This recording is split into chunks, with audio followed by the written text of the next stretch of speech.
Looking for the ultimate game night? Chumba Casino brings all the fun and excitement of a night out straight to your screen whenever you want it. Play hundreds of thrilling games instantly. No downloads, no delays. Just launch from your browser and dive right in. From spinning slots and playing blackjack to instant scratch tile cards or joining live social tables, there's always something new to explore. Signing up takes just seconds and you'll unlock a free welcome bonus plus daily login bonuses to keep the fun going every time you play. Play for pure entertainment or for a chance to score some serious prizes anytime, anywhere. And here's the best part. No purchase required to join or play. So what are you waiting for? Make tonight one to remember. Head to ChumbaCasino.com and bring the fun home. Let's Chumba. Sponsored by VGW Group. No purchase necessary. See terms at ChumbaCasino.com. Must be over 21 and present in a state where it's legal to play. What can 160 years of experience teach you about the future? When it comes to protecting what matters, Pacific Life provides life insurance, retirement income, and employee benefits for people and businesses building a more confident tomorrow. Strategies rooted in strength and backed by experience. Ask a financial professional how Pacific Life can help you today. Pacific Life Insurance Company, Omaha, Nebraska, and in New York, Pacific Life and Annuity, Phoenix, Arizona. For adults with Crohn's disease or ulcerative colitis symptoms, every choice matters. Tremfya offers self-injection or intravenous infusion from the start. Tremfya is administered as injections under the skin or infusions through a vein every 4 weeks, followed by injections under the skin every 4 or 8 weeks. If your doctor decides that you can self-inject Tremfya, proper training is required. Tremfya is a prescription medicine used to treat adults with moderately to severely active Crohn's disease and adults with moderately to severely active ulcerative colitis. Serious allergic reactions and increased risk of infections and liver problems may occur. Before treatment, your doctor should check you for infections and tuberculosis. Tell your doctor if you have an infection, flu-like symptoms, or if you need a vaccine. Explore what's possible. Ask your doctor about Tremfya today. Call 1-800-526-7736 to learn more or visit tremfyaradio.com. Now tuned into the greatest. So when that bag come, I won't fumble. I'm just stacking on the low, but hey, I'm tired of being humble. Let me get to it. That motivation music. Get control of your life, don't let nobody else do it. So I'm not gonna have Metro Ep.513 cruising. Feel like you winning on the ground. Yes, sir. What's up, everybody? Welcome back to The Run with me, Manny Wilson. All the way from Detroit to Chicago to your speakers and headphones.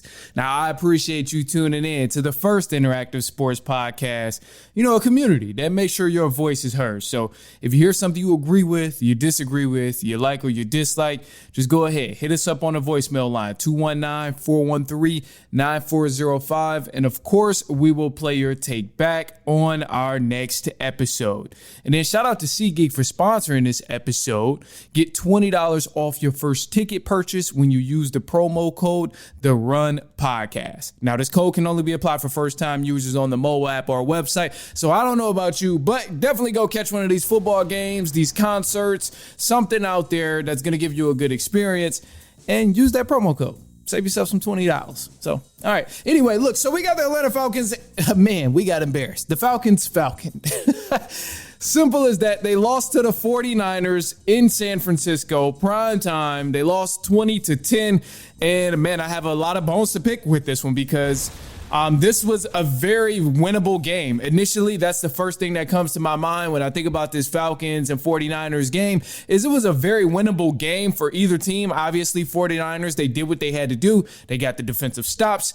They scored offensively. They kept the momentum. They ran the football very well. I want to give credit to the 49ers that they played a decent game to get them to win, but ultimately, this could have went either way. And I think the stinker that the Atlanta Falcons put out offensively really hindered their chance chances of possibly winning this game, especially down a stretch, along with the bad coaching, the mental errors on defense from the coaching staff, the errors on it was a lot of breakdowns. So let's just jump into that because there was some things that we had to discuss, including Michael Penix Jr. He was rough. And I usually always praise a lot of the good things the Falcons do. So I'll start with the small amount of things that they did well. I definitely want to give credit to the defense. They kind of kept us in the game all night. Say what you want about the Falcons defense they had these mistakes toward the end of the game. They gave up a 3-13, whatever. I get all of that. They also had 10 men on the field, which is a big issue with the coaching staff. A lot of that falls on the coaching staff of having 10 guys on the field in a crucial moment of the game.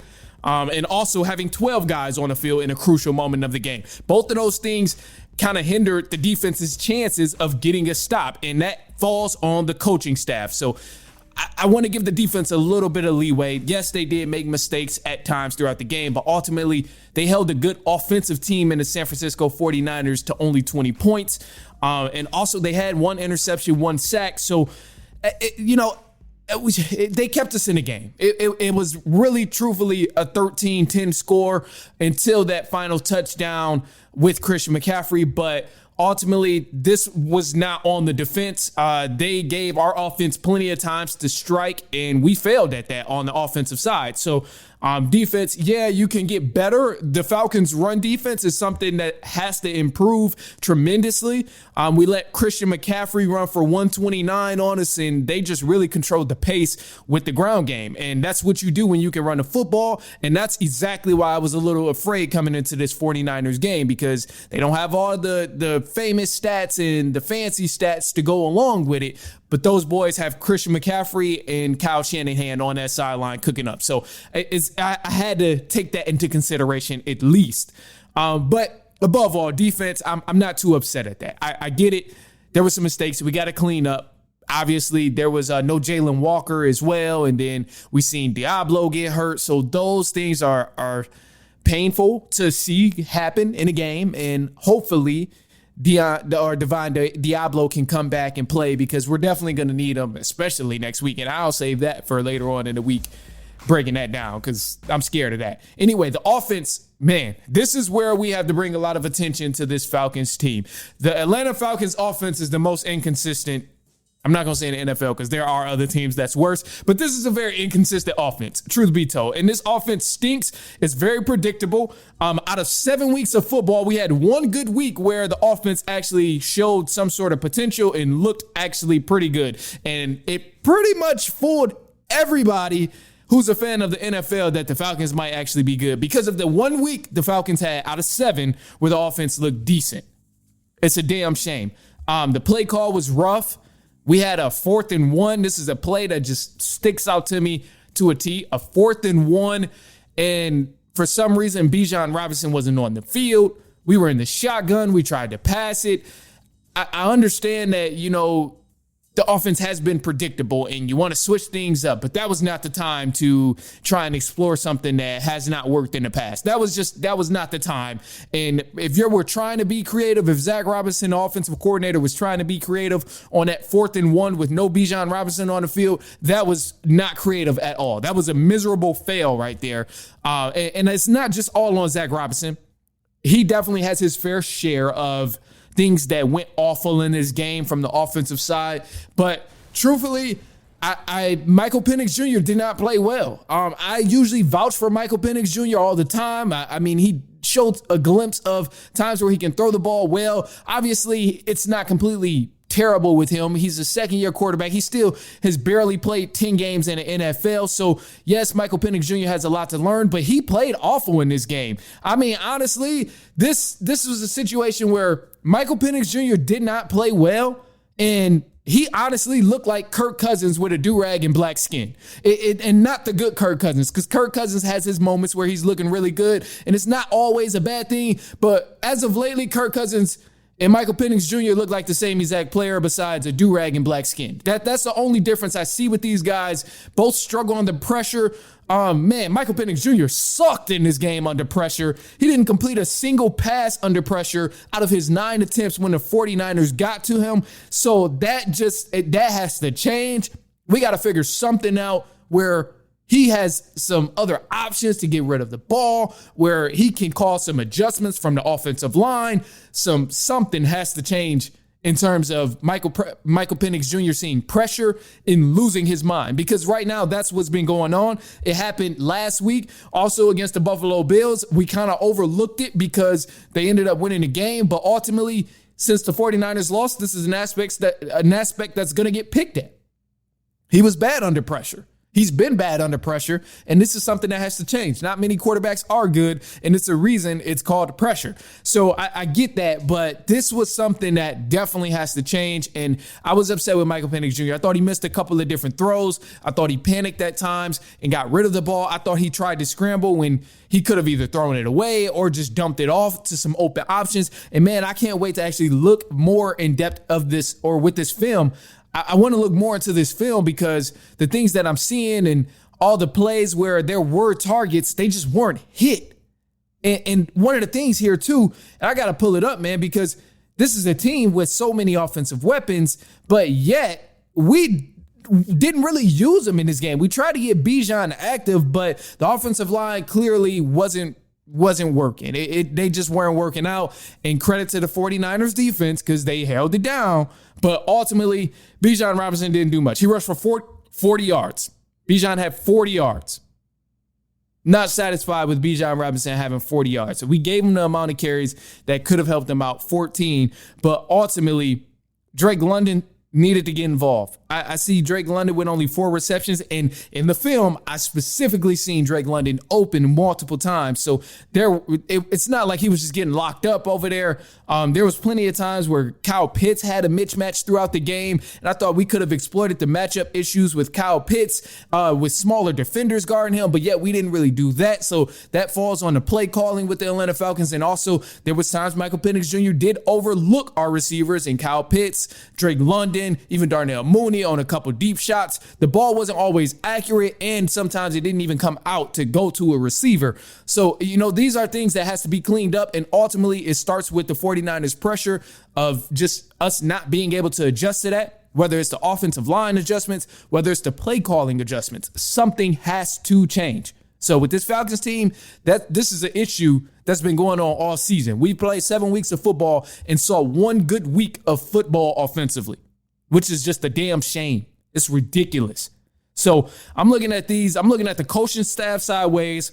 Michael Penix Jr., yes, I'm looking at him sideways, but young quarterback. So it's only right to give him leeway. And I know the first thing people say is about, okay, well, yeah, Michael Penix Jr., yeah, he a young quarterback, but you got all these other guys, they're playing good. Slow your roll, because there's a lot of guys who are still struggling. I mean, look at Jackson Dart struggling, and a lot of rookie quarterbacks too still struggle. They might have a good game or two, but they struggle. And we've seen guys with terrible coordinators struggle early on and then thrive all of a sudden. Just look at Baker Mayfield in our division. He's been cooking up, but he had a horrible start to the NFL. So I'm not saying he's going to be Michael Penix or Michael Penix Jr. is going to have that same journey, but I'm just saying that sometimes it does take a second to get the right matchup with quarterback and coordinator in order for things to work for that quarterback and the offense. So just keep that in mind before you start trashing Michael Penix Jr. about what throws he missed and the lack of adjustments from the play calls and audibles and the offensive line adjustments. Just keep that in mind before you go too hard on Michael Penix Jr. He's technically a second-year quarterback, but he's barely played 10 games. So just keep that in mind. Keep that in mind. I think that's extremely important. Coaching staff, last thing, this coaching staff, a lot of errors for this coaching staff.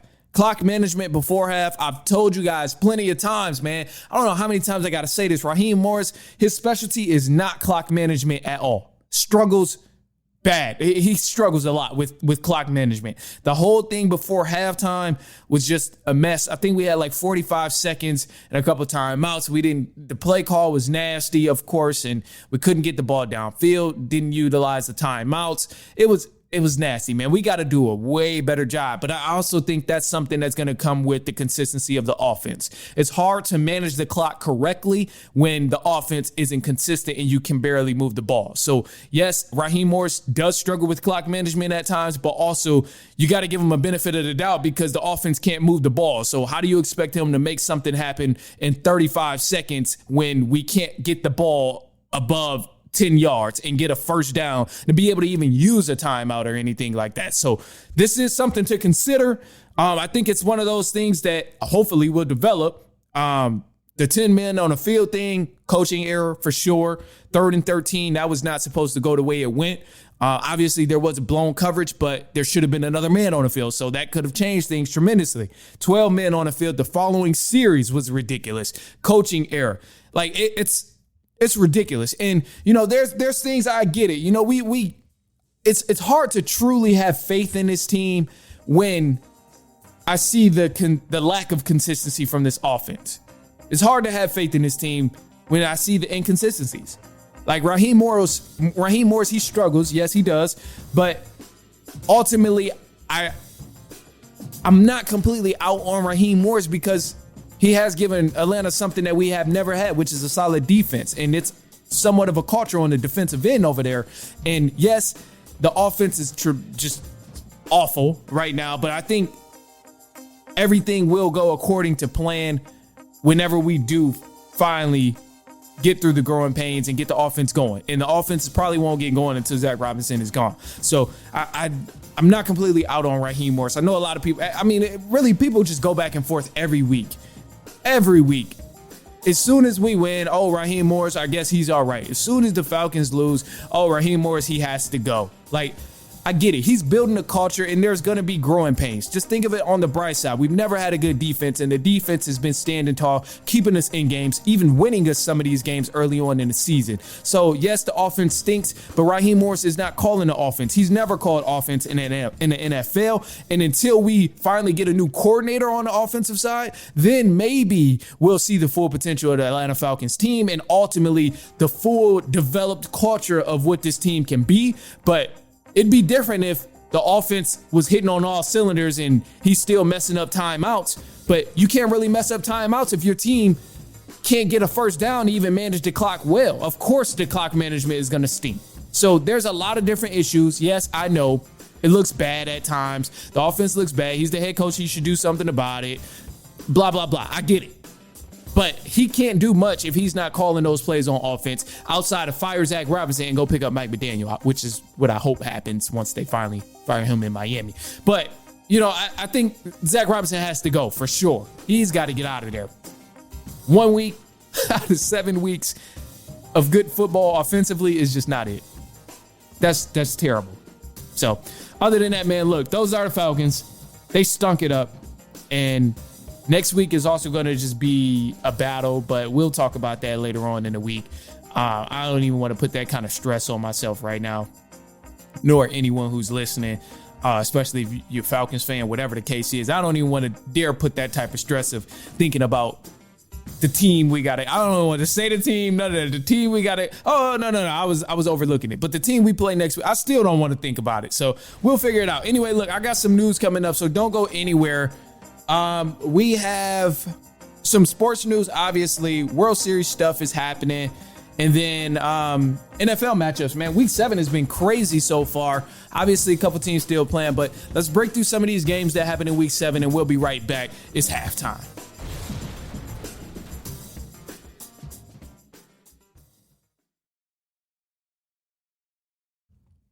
I won't let my moderate to severe plaque psoriasis symptoms define me. Emerge as you. In 2 clinical studies, Tremfya guselkumab, taken by injection, provided 90% clearer skin at 16 weeks in 7 out of 10 adults with moderate to severe plaque psoriasis. In a study, nearly 7 out of 10 patients with 90% clearer skin at 16 weeks were still clearer at 5 years. At 1 year and thereafter, patients and healthcare providers knew that Tremfya was being used. This may have increased results. Results may vary. Serious allergic reactions may occur. Tremfya may increase your risk of infections and lower your ability to fight them. Before treatment, your doctor should check you for infections and tuberculosis. Tell your doctor if you have an infection or symptoms of infection, including fever, sweats, chills, muscle aches, or cough. Tell your doctor if you had a vaccine or plan to. Emerge as you. Learn more about Tremfya, including important safety information at tremfya.com or call 1-877-578-3527. See our ad in Food and Wine magazine. For patients prescribed Tremfya, cost support may be available. If your small business is booming, you might say, cha-ching! But you should say, like a good neighbor, State Farm is there! And we'll help your growing business. Like a good neighbor, State Farm is there. If you're a maintenance supervisor at a manufacturing facility and your machinery isn't working right, Grainger knows you need to understand what's wrong as soon as possible. So when a conveyor motor falters, Grainger offers diagnostic tools like calibration kits and multimeters to help you identify and fix the problem. With Grainger, you can be confident you have everything you need to keep your facility running smoothly. Call 1-800-GRAINGER, click Grainger.com, or just stop by. Grainger, for the ones who get it done.